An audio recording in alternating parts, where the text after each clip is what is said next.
Good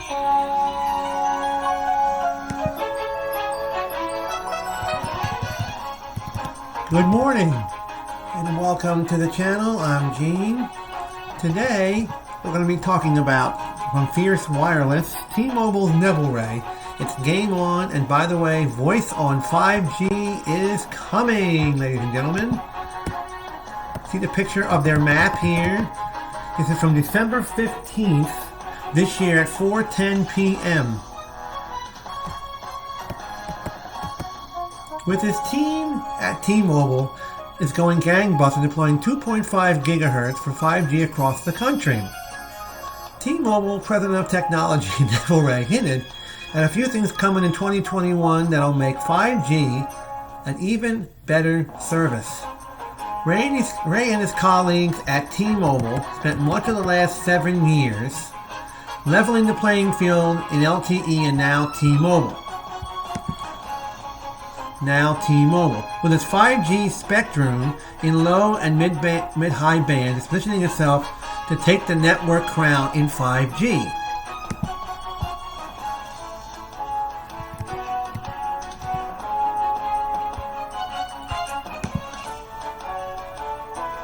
With its 5G, but some features common LTE still have not yet made their way into full 5G service availability, according to Ray, who provided an update at the virtual Oppenheimer 5G Summit that day.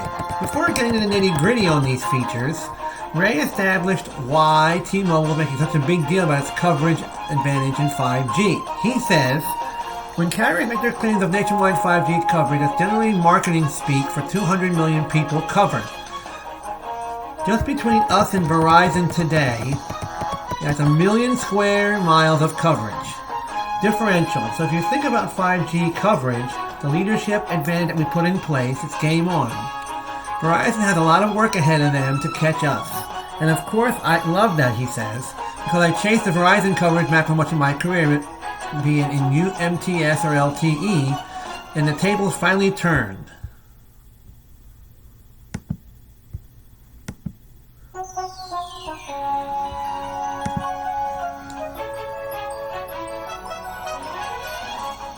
Because T-Mobile has now the assets and a different strategy.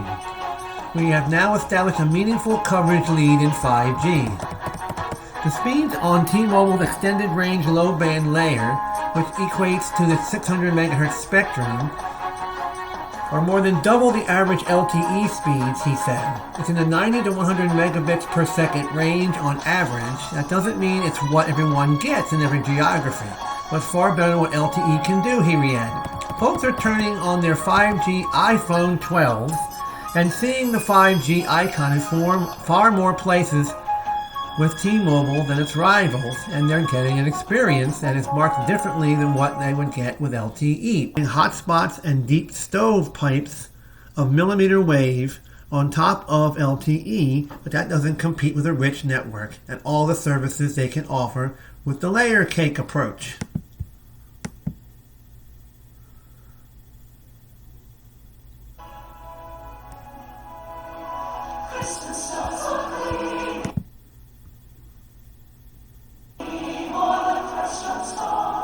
According to Ray, when we go in, we go all in, and I think we're the first company on standalone 5G. He suspects we'll be the first company to support VoNR and voice services on the 5G layer.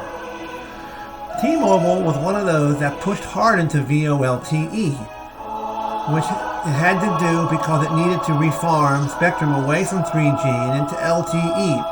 But there's no reason VoNR should be as bumpy to implement as VoLTE. There are still places in the world that use UMTS or GSM for voice.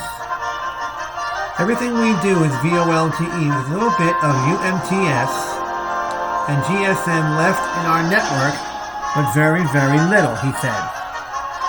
T-Mobile expects to be at 100 million covered people with 2.5 gigahertz by the end of this year. That's the first real mid-band layer for 5G in the US, made possible by the merger with Sprint, which brought the 2.1 gigahertz to the table. The goal is to double that to 200 million, or a nationwide layer of mid-band in the US by the end of this year. An army of tower climbers, engineers, technicians have been out there touching sites across the country for months now. He's incredibly proud of that team. Okay? We've kept them safe and healthy throughout the pandemic, but if he'd been asked back in March if they'd be able to keep this pace, it would have been doubtful. Through the merger with Sprint, T-Mobile gained access to a national average of 150 megahertz of 2.5 gigahertz spectrum, and a lot of that is still being used for LTE. When it first started repurposing sites, it was using 40 and 60 megahertz for 5G, and that's TDD. As it exits 2020, it's adding more, and in some markets even 100. When it's starting to move to the 80 megahertz average, long story short, what he said was, we've seen already with a 60 megahertz, and call it a 50 megahertz average. We're seeing speeds approaching 300 megabits per second, megabytes per second, bits, bytes, whatever you want to call it. Moving into 2021, as more spectrum gets added, that mid-band layer becomes incredibly powerful on a standalone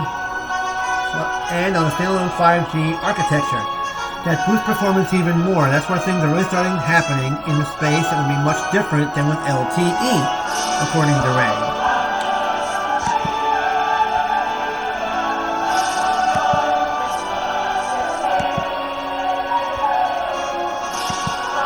Now, I'd like to thank everybody for watching today and enjoying the little musical interlude we had during this little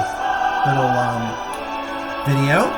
And if you like it, comment, subscribe, like, or dislike. We thank you for watching. Have a happy holiday season and have a good weekend.